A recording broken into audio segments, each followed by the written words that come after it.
Welcome to Lose Lips, all the things you wanted to say but didn't know how to say it.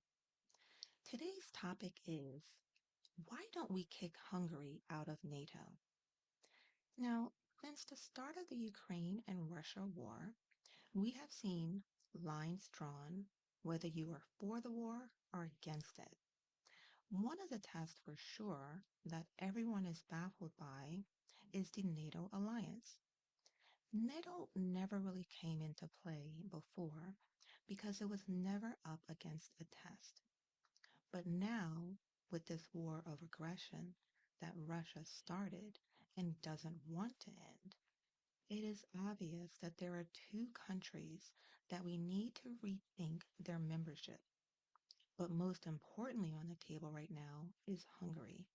Why the heck can't NATO expel Hungary from the alliance and say good riddance? And also, why does everyone in NATO have to agree in order to pass something? Seems to me like rules need to change with this alliance. Now, NATO is a military alliance of 30 countries, well, 30 plus countries now, that share common values and interests, such as democracy, human rights, and collective defense. However, some NATO members, such as Hungary, have been accused of violating these values and interests by adopting authoritarian policies and practices, such as undermining the rule of law, restricting the media, and cozying up to Russia. The NATO treaty does not have any provisions for sanctioning, punishing, or expelling a member state. Only individual member states can decide to withdraw from the alliance, but neither NATO nor any other country can force them to do so. Therefore, we can't kick Hungary out of NATO unless Hungary decides to leave voluntarily. Now, this is a rule that I think should definitely be revisited at this time. However, this does not mean that NATO is powerless or indifferent to Hungary's actions. NATO can still exert pressure and influence on Hungary through various means, such as reducing or suspending military cooperation and assistance, such as joint exercises, training, and equipment, denying or limiting access to intelligence and information, such as satellite imagery, cyber defense, and threat assessments, isolating or excluding from political and diplomatic forums such as summits, meetings, and committees, coordinating or supporting other actions by the EU or the US, such as sanctions, visa bans, or even asset freezes. These are some of the ways that NATO can respond to Hungary's behavior, according to some of the web site searches that I was able to find.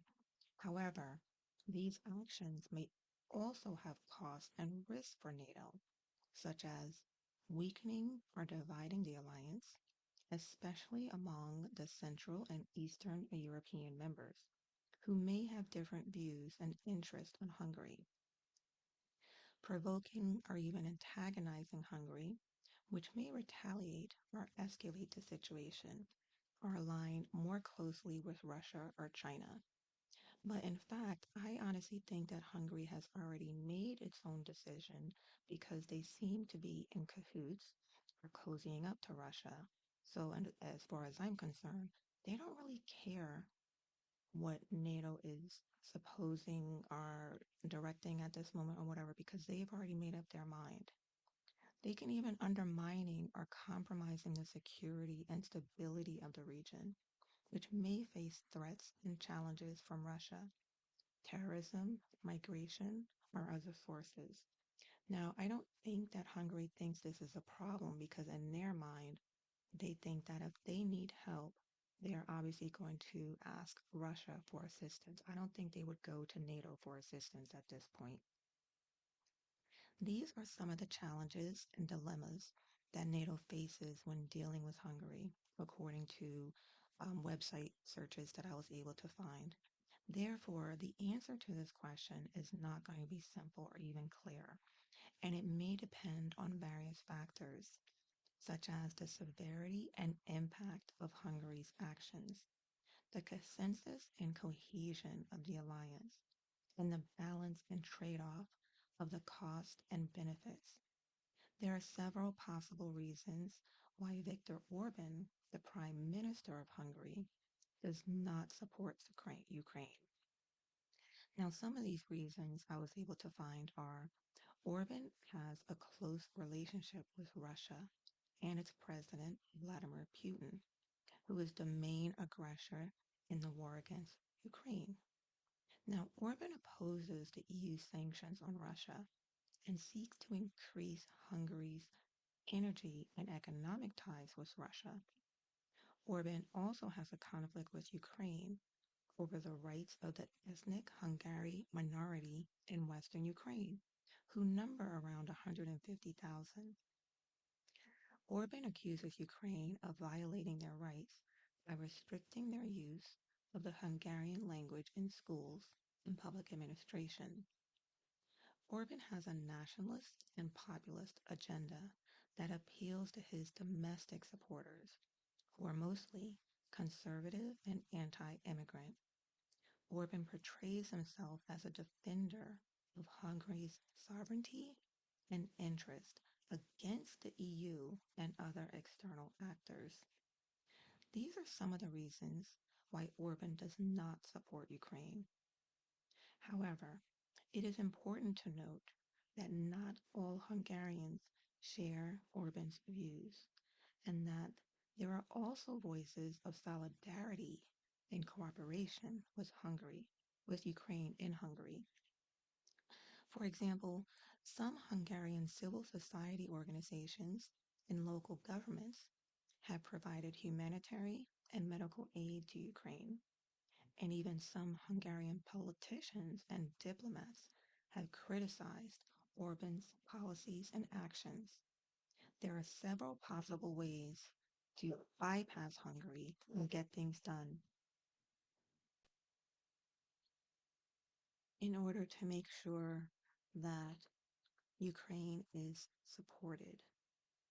So there are also several possible ways in which there can be to bypass Hungary and get things done for Ukraine, such as applying the procedure under Article 7 of the EU Treaty, which actually can suspend Hungary's voting rights and other privileges in the bloc if it is found to breach the EU's core values. This is something that I think NATO should immediately implement. Dividing the $50 billion support package for Ukraine for 2024 to 2027 into smaller annual amounts, which may not even require unanimity among the EU members. Another good suggestion. Reducing or suspending military cooperation and assistance with Hungary, and providing aid to Ukraine through bilateral agreements or other EU structures. This is something that, if it can be done, do it. Postponing key decisions on Ukraine until the next EU presidency or the European elections and hoping for a change in Hungary's position or government. I don't think Ukraine can wait for this one. However, these options may also have drawbacks and risks, such as creating more division and resentment within the EU and pushing Hungary closer to Russia or China, reducing the predictability and certainty of Ukraine's financial situation, and sending a weak political signal to the US and other allies, weakening or compromising the security and stability of the region, and creating opportunities for other actors to intervene or exploit the situation, losing time and momentum in supporting Ukraine and facing more uncertainty and challenges in the future. I do think Orban has an ulterior motive, and it is not fair to Ukraine to restrict the aid that is needed. If Orban is in favor of Russia, then he should not benefit NATO's benefits, nor should he reap the rewards from other countries when his country is in need. There are ways to get him to either agree or either to make him stand with Russia on a firm footing. If he wants to side with Russia, then he needs to leave the alliance, but obviously he stays for a reason. He needs them as well. We are no longer in a time where we can play both sides. You need to pick which one you stand on and live with the consequences. Now, it pains me that this is ongoing at the moment and seems to be in a stalemate because Ukraine is in dire need of assistance. So I say to you, Orban, when you need aid, medical supplies, weapons, artillery, funds, don't come looking to NATO to assist you or anyone from the West who come to your rescue. You have clearly made your decision, and believe me, there will come a time when you will need the alliance again, but there will be long memories, and then NATO will be reluctant to help you as well. That's all for today. Thank you for listening to Lose Lips, and until next time.